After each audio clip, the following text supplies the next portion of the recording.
Hello and welcome to or back to the Boyfriends Club.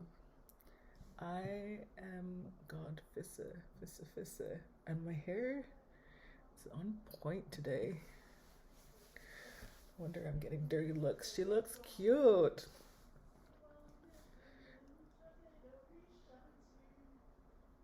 My neighbor's like singing.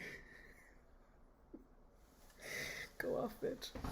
Um, yeah, okay, so I took a I may have taken a couple of weeks off, honestly, because I had within a week I had to do.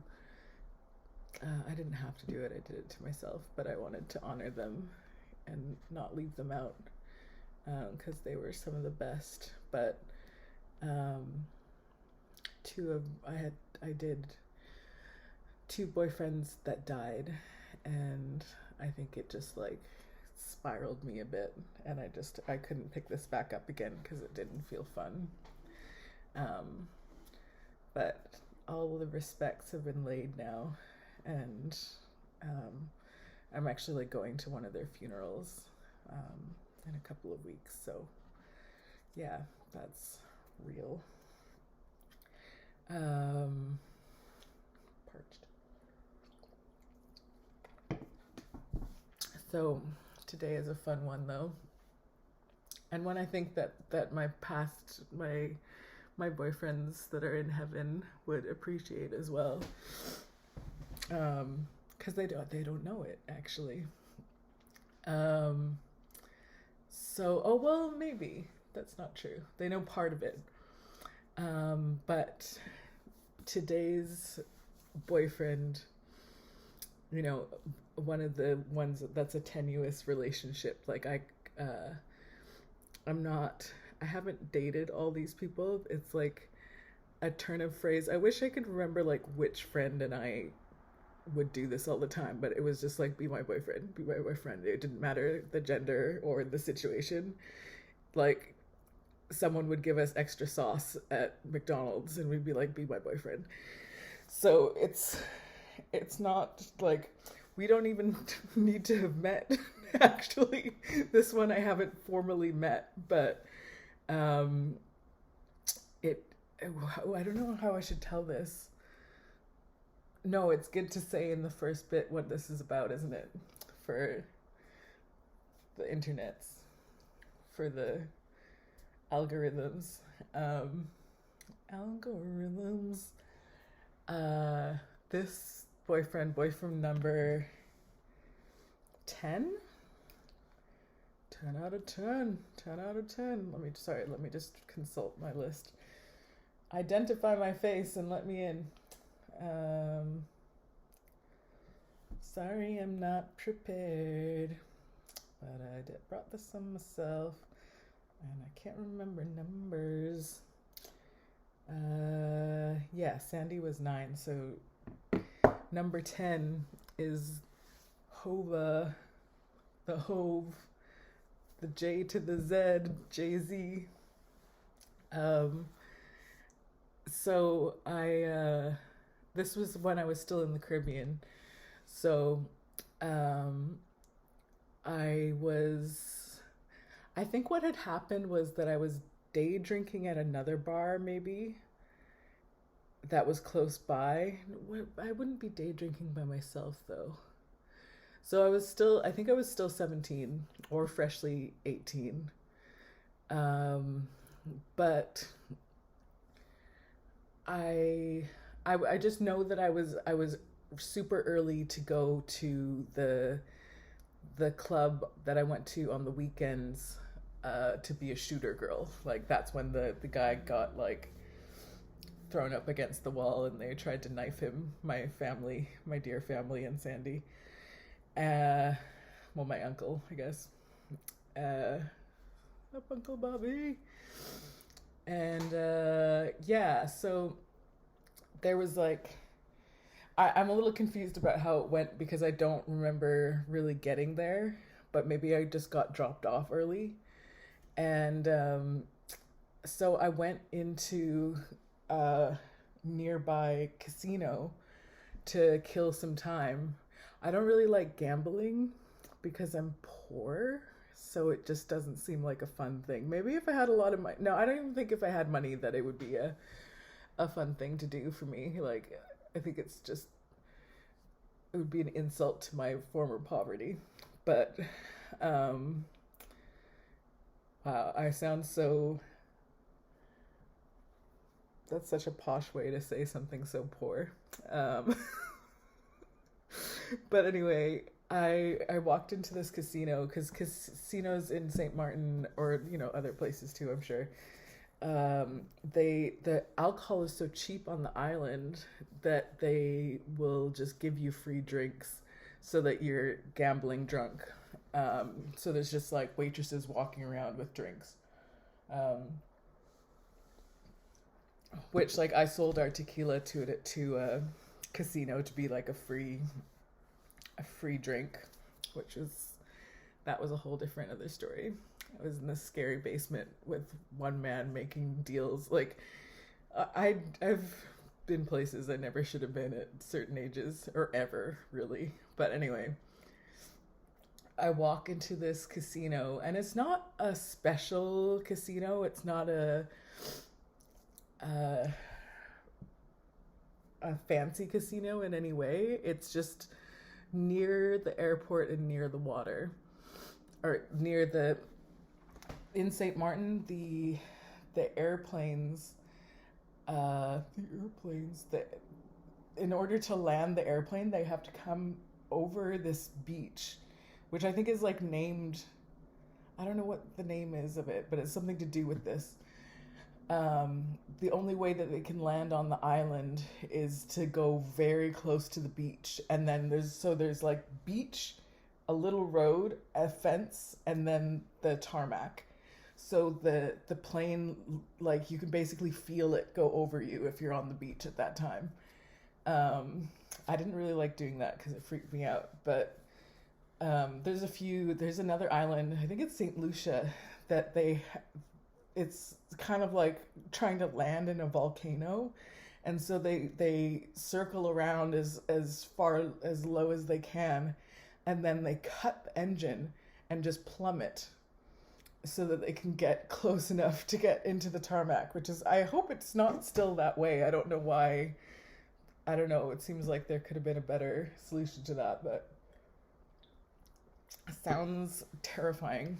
Anyway, I walk into this casino, and I see the gigantic head of JZ, and he's playing at I think a blackjack table. I don't know what he was playing, actually. I don't think I was close enough. I also, like, just don't really know because I stay out of casinos. But I saw his humongous head first because it was just like an anomaly in the crowd in general. Like, if he hadn't been famous, I still would have been like, huh, look at the head on that man. Curious. And what made it even more weighty it's just this big blockhead. I don't know how to describe. I guess you've seen his head, but until you've seen it in person, you won't understand how big it actually is compared to the rest of his body. He probably hides that quite well somehow. Maybe he's like face tuning the size of his head or something. I don't know. But in comparison to that was the itty bitty petitest lady wearing this beautiful yellow gown, like something that was completely like I was in shorts and a t-shirt probably, and like, I'm not out of order being in this casino, and this woman is bedazzled head to toe, like total updo, like it could have been her wedding day for all I knew, except that it was Beyonce. And The thing that was amazing about this, like now seeing Jay-Z and Beyonce is a normal thing because they're married and they have children.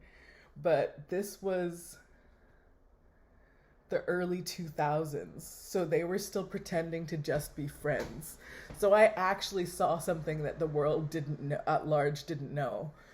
And I was like, oh my God, the rumors are true. Because I think Crazy in Love had come out by then. So people were like, ooh, they're so cute. Which I don't know why anyone ever thought they were like, couldn't have Beyonce have done better? No offense. If this ever gets back to Jay-Z, I'm sorry for making fun of your appearance, Hova. But Beyonce is the tiniest woman in the world. Like when you see her on stage, because she's so like powerful and she's the literal center of everything, she seems like she must be my height at like 6 feet, but no, she's like 5 foot nothing, and like tiny head, tiny arms, she's just petite as fuck. And so I don't even think I got a drink. I think I just like stood there watching them play, and there were a lot of other people doing the same thing because like Jay-Z and Beyonce were there. But like this was also a time where there was no social media, so there was no I don't even think phones had cameras on them yet. Like that was a thing. Like someone made a joke of gluing a phone to a camera to a phone. Like that was going to be useful, and like that wasn't going to rule our lives for the rest of time.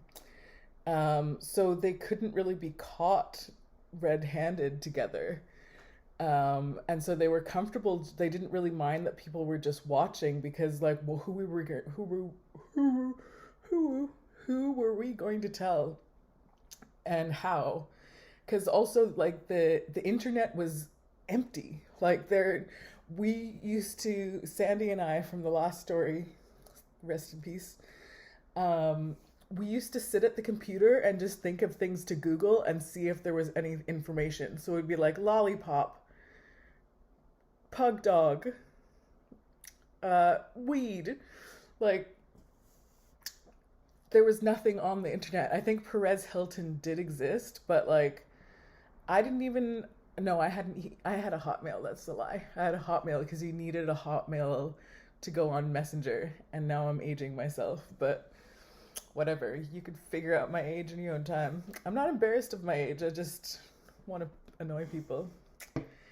If anyone's out there, all 20 people that watch this. But anyway, yeah. So. That nothing really happened in that story. It's kind of a two-parter. I just saw them one time at a rare and interesting moment in pop culture. But then years later,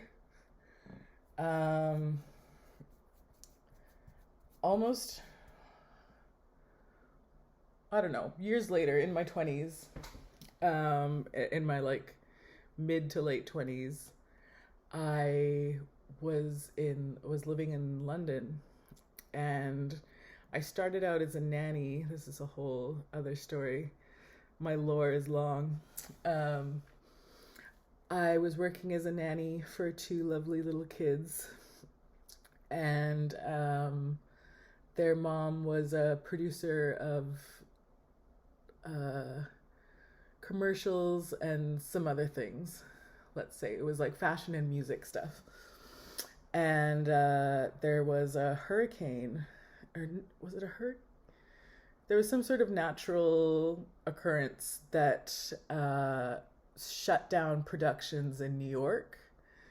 And so these guys that she knew that were directors got in touch with her, and they were like, look, we're in the middle of shooting 2 music videos. Can you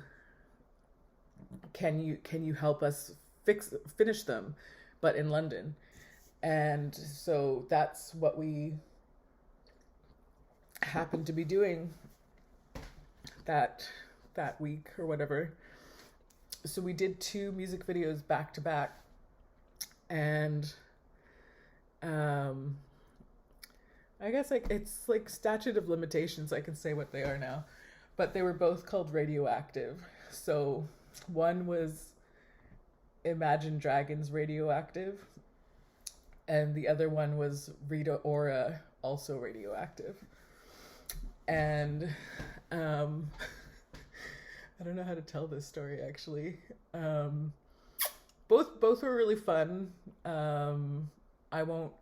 I'll say I really enjoyed the Imagine Dragons boys, but they were boring as hell. I was like trying to get them in trouble. I was like, what do you want to do after this? Let's go out. But they were like these sweet Christian boys, and half of them were married, and like I was just like, y'all are no fun. Like I am trying to let you do rock star things and you just won't listen to me. And our part of the music video was in a dungeon, in a London dungeon, like a real historic one that I found. That was one of my jobs, and which was really funny to do because I like searching London dungeon, you come up with a bunch of sex dungeons. So it was like, some of these could be suitable, but creepy all the same. I mean, it should be more creepy that people actually died in. These were like the holding areas before you had your head chopped off or whatever it was. So I don't think that lines up historically, but that's what it was. Yeah, so the Imagine Dragons one was I preferred that, but keep in mind they weren't famous at the time. This was their first song, so it didn't really matter. They were just a group of boys, which it would have been the same. I would have kept the same energy if they were famous, because I grew up doing extra work, and this whole job, even when I was nannying, there were just a lot of famous people around. So it was just another day at work, but they were really nice. And the Rita Ora Radioactive one was like this like spacey kind of, I don't know how to describe it. The concept was a little all over the place, but I guess it was like futuristic, and I ended up casting all my friends in it, so that's kind of cute that I can still see people like helping her do like the Matrix things in green suits. And like one of my boyfriends that should be on this list was like he had the hot job of like holding her ass so that she could like arch back and pretend that she was defying gravity like in Matrix. That was cute. Yeah, so the connection to Jay-Z is that Rita Ora was supposed to be like Jay-Z's new Rihanna. He was trying to replicate that formula. And she's like Serbian, I think. But she's like racially ambiguous. So she kind of gives like Rihanna vibes. And she obviously like grew up emulating her style. Her parents were really nice. Her mom was super sweet. Yeah.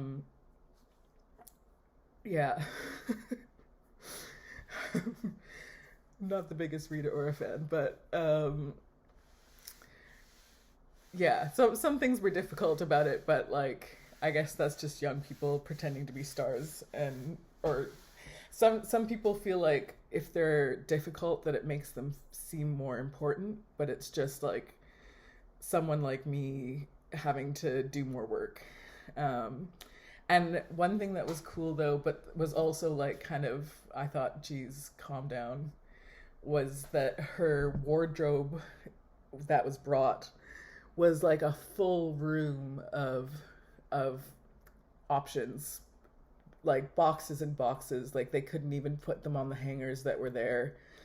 And the stylist was really nice. It's like, ah! Like people were always thinking I was more important than I was. I'm like, I can't help you with anything. Stop kissing my ass. But people just, I honestly, on one of the days with Imagine Dragons, and this was the biggest compliment I got, was that I I was liked. Like people liked me, so they wanted me around. Like it made the set run smoother because uh the crew liked me, and that was really nice because I was like, wow, I'm getting paid to just like be myself, and that's really sweet. And my I much love to my mentor for this. Like we had complicated times afterwards, but um she really trusted me and stuff. So anyway, the point is that the Rita Ora was Jay-Z's new project, and I don't know the company that did, or I don't know what label Imagine Dragons were on, but I was like I was like listening to podcasts or something, or I got on some YouTube deep dive hole, and like for the first time, like I just thought of it as like a week at work where I made two videos called Radioactive, like and it was a cool time. um but then I was in the part of the internet that speaks about the Illuminati, and they actually like specifically brought up the Rita Ora video as like Illuminati propaganda. And that like Jay-Z had orchestrated this whole thing and made another Rihanna to spread the agenda of the Illuminati further and further. And I was like, oh my God, like, did I accidentally make Illuminati propaganda and put all my friends in it?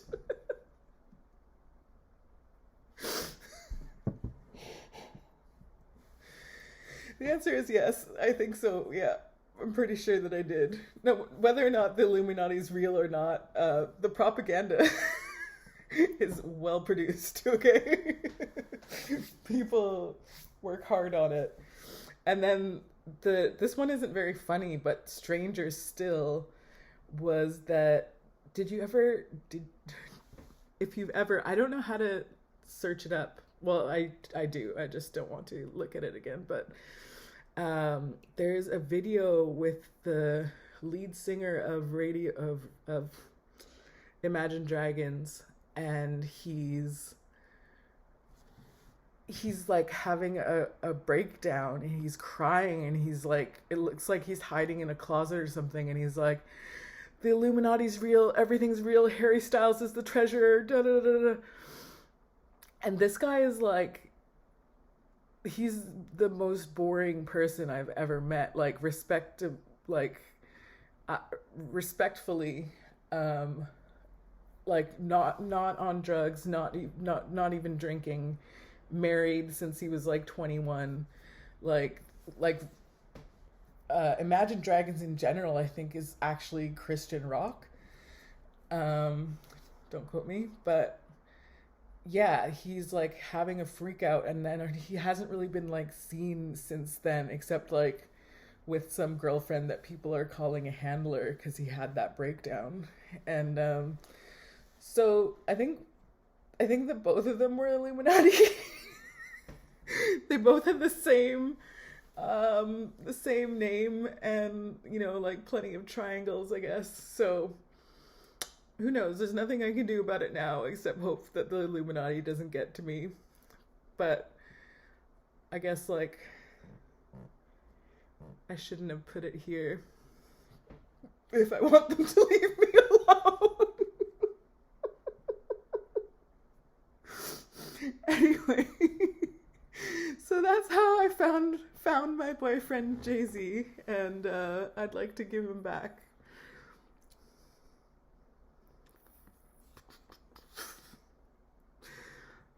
Fuck out of here.